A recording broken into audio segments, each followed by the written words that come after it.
আসো আমরা উল্টাপাল্টা রান্না করি। তো আমি এইটা হচ্ছে গিয়ে গ্রাউন্ড বিফ ভেজে এরকম বল বল করে ভেজে মিট বল।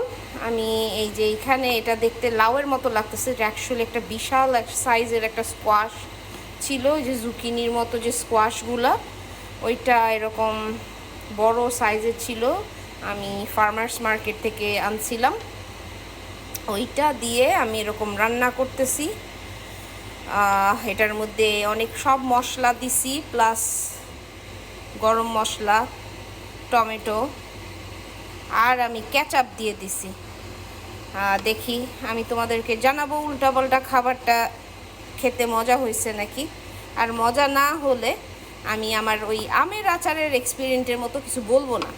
আমি গত কাপল উইকস এগো আমি কাঁচা আম আনছিলাম, সেগুলোকে আমি হলুদ মরিচ দিয়া মাখায় খুব আয়োজন করে শুকাইতে দিছিলাম আমার জানলায়। পরে কয়দিন খুব বৃষ্টি হলো, রোদ টোদ হলো না, আমার কপাল খারাপ, আমগুলা হচ্ছে ছাতা পড়ে যায়, পরে ফেলে দিতে হয়। সো দেখা যাক আমার এই এক্সপেরিমেন্টটা কেমন হয়।